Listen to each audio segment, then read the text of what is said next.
Testing 1, 2, 3. 1, 2, 3. 1, 2, 3. Tech savvy. Thank goodness for Rico. Right?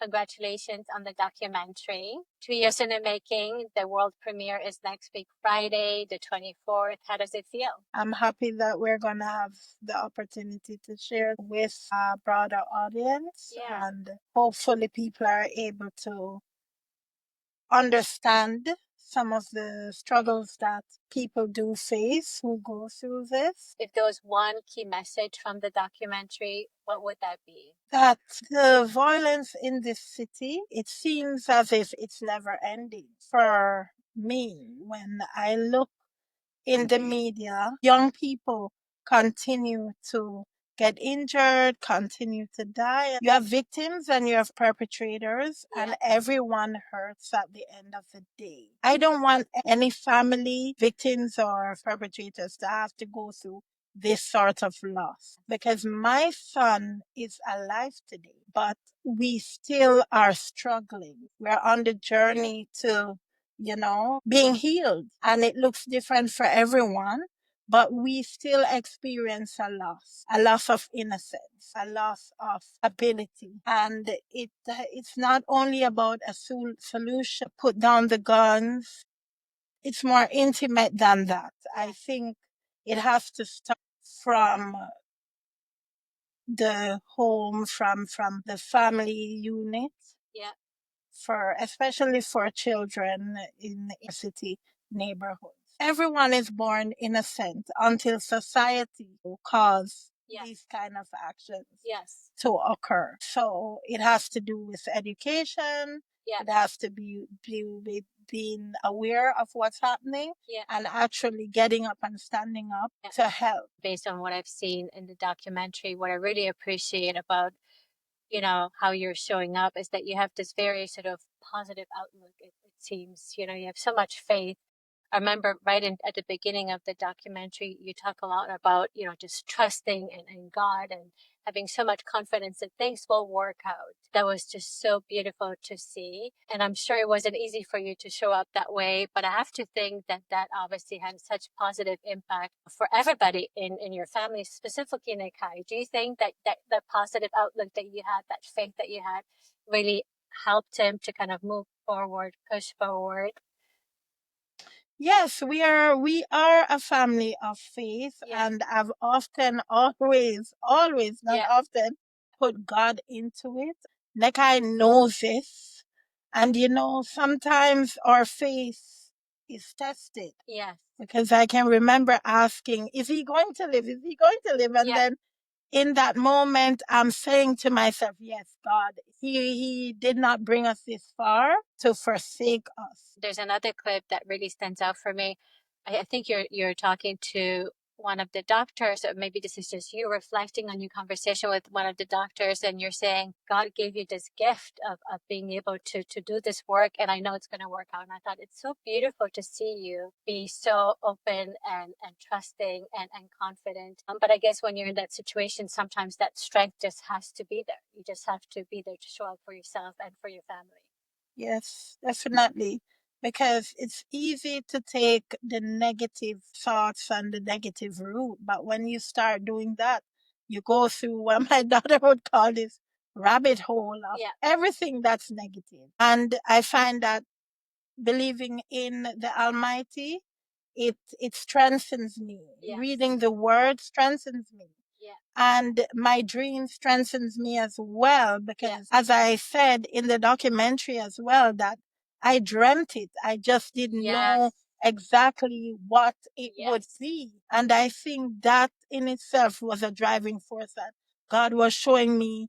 One of our friends who showed up at the hospital, she happened to work there. She was the singer in my dream with light. So he was showing me, and I'm like, yes, we will come through this, and this will not be an end to things. It will look better in the end. There's another moment that really resonated with me. I think you're in a car, you're driving. This was before you learn about what happened.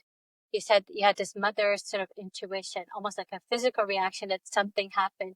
Talk to us a little bit more about that. You have a motherly instinct when something is going to happen. We have a saying back home where my grandmom used to say, and my mom said it too.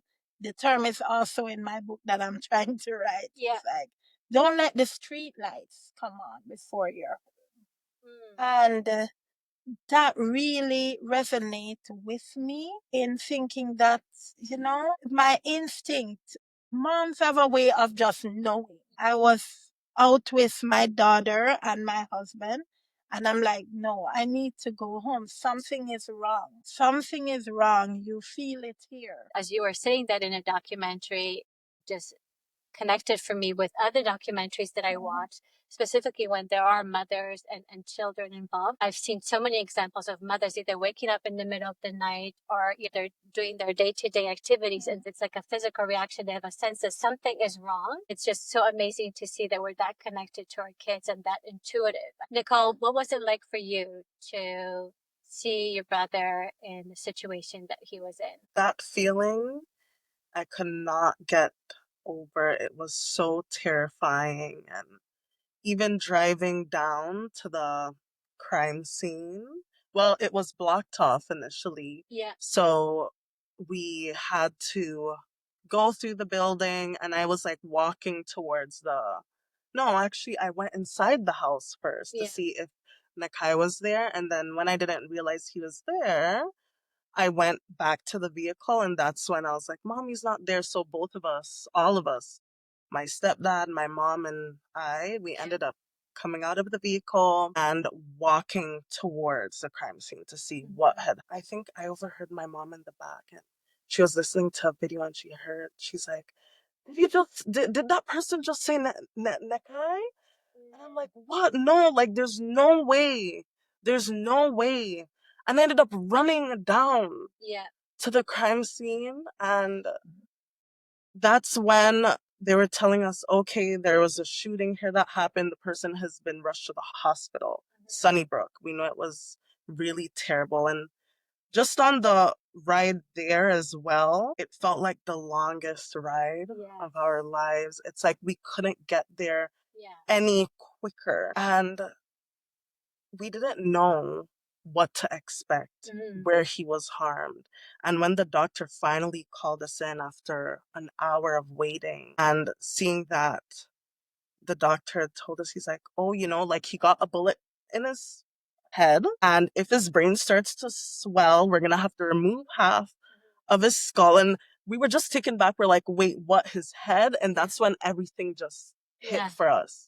So I was telling my mom, this surgery is to save his life. Like, we just have to try and think straight. I know it's really hard, but for me, it was surreal. It was scary. It was terrifying. Till this day, I don't know how we made it through, but I know that believing in God and having that hope and staying strong really helped us through. And we talked about this just before we started. We as women have this beautiful strength in those critical moments where we're able to sort of step in, quietly in the stable way and kind of just get through things.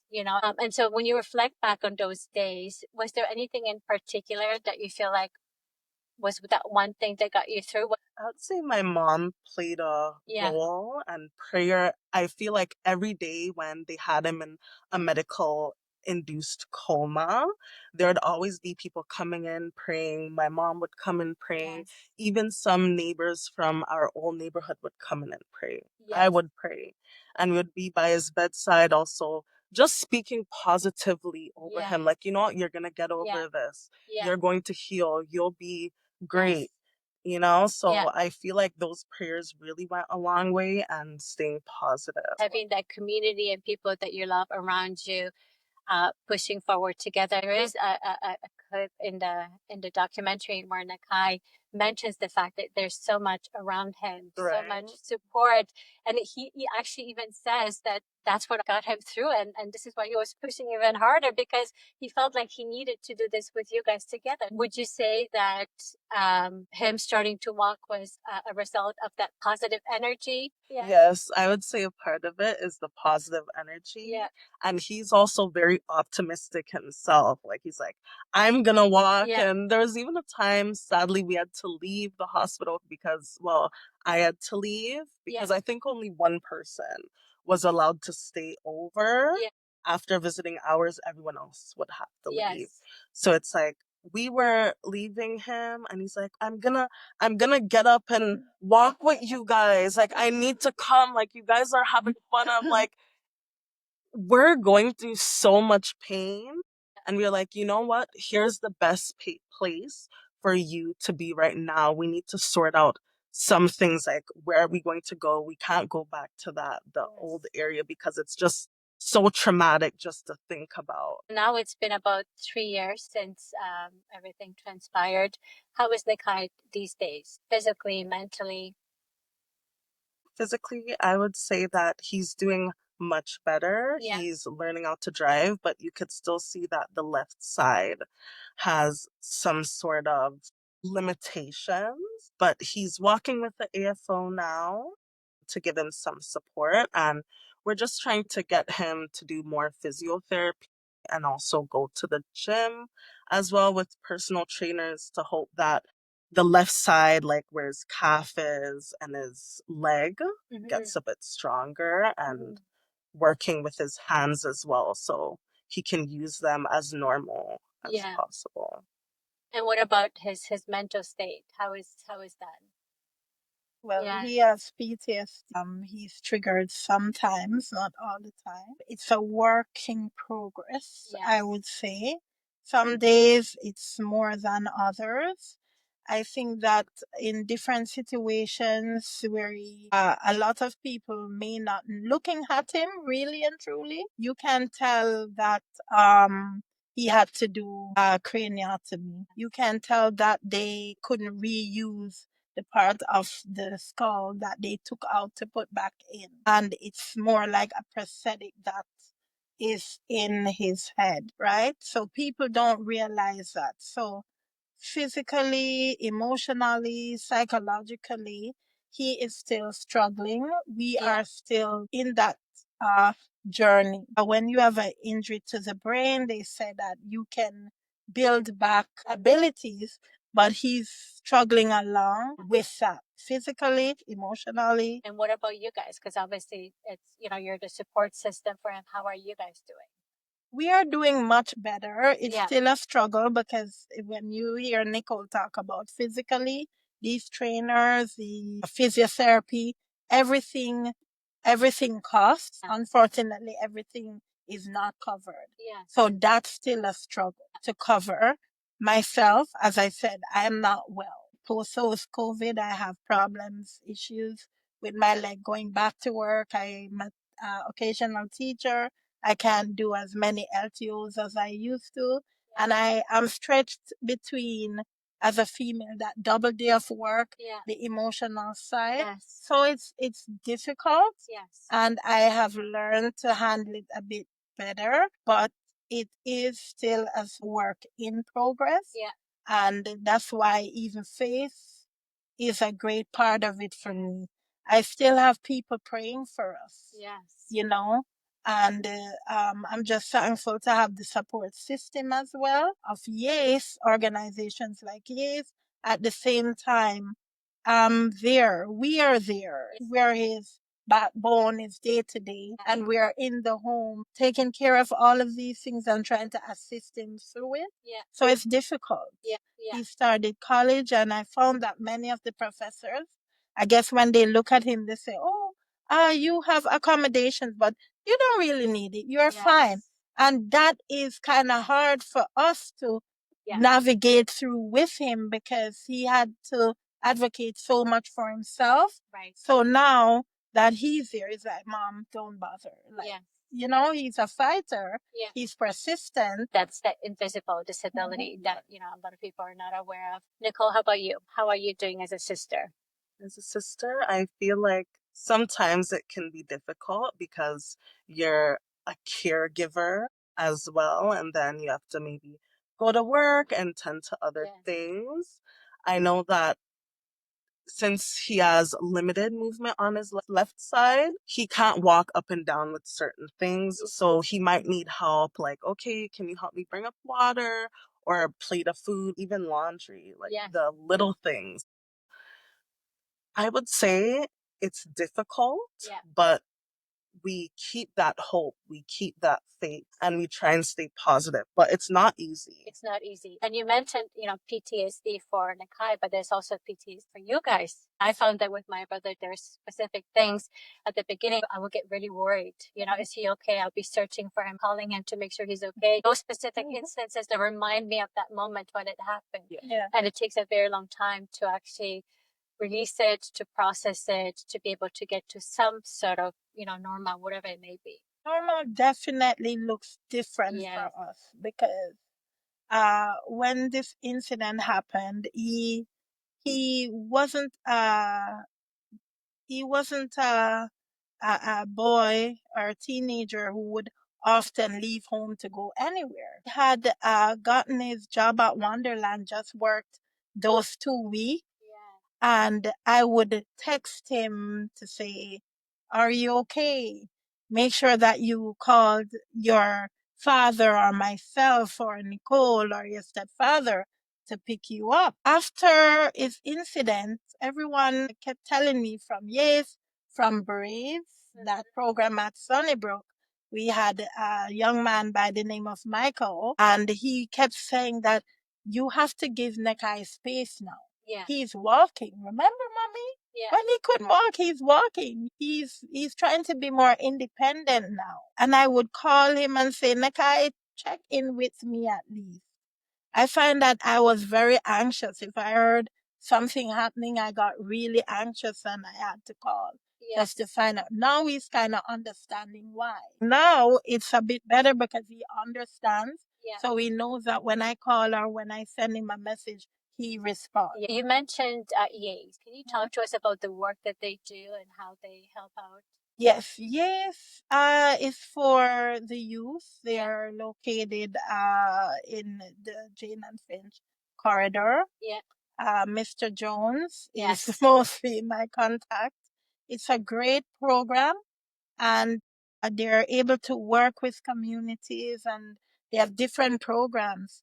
I was just thinking the other day how Yates was really there for him when he was a teenager because he used to play basketball. And at that time, I was not that friendly with Yates itself, but I had registered him. Yates in our community, they're like that bridge between being on the corner for a youth to have something to do within the neighborhood. It's important, especially in inner city neighborhoods where youth may not have much opportunity to grow or to have a program being socialized with other kids doing positive things other than standing on the corner interacting with people who they should not interact with. Yeah, Yes plays that vital role still. I don't live in that corridor anymore, but I know that their work is very uh, instrumental to kids, whether it be for after school programs or sports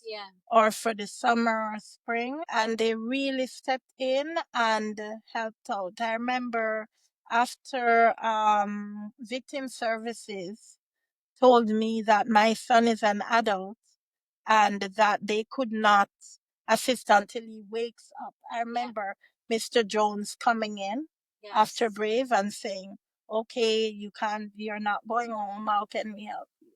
And they really helped out when it came to finding somewhere to stay. We couldn't we didn't have anywhere to cook. We were in and out of the hospital or sometimes at the hospital. And they would help with all of those issues. Yeah, and Mr. Jones is featured in the documentary, and he seems to be very hands-on with the youth organization. Yes. And to your point, it sounds like it's kind of covering the missing gap For the most part, the missing gap, because people don't realize there is being differently abled, having to be at the hospital most of the time for someone who is in the ICU.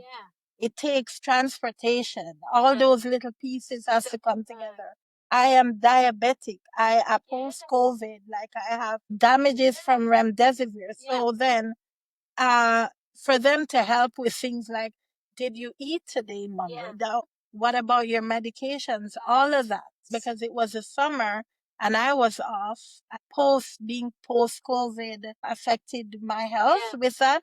I didn't make enough hours to go on EI. I was trying to survive basically on nothing, just my husband. So they really filled that gap and assisted with the things that we would have needed, some of the funding. I remember Nekai's helmet. We had to work between victim services and YACE. YACE had to talk to victim services and say he needs the helmet. Otherwise, he would not be able to get up out the bed. And that's like a couple $1,000s, right? My medications was like $750 a month. Wow. With me trying to save that working as an occasional teacher so that I'd have 3 months worth of that through the summer without having to.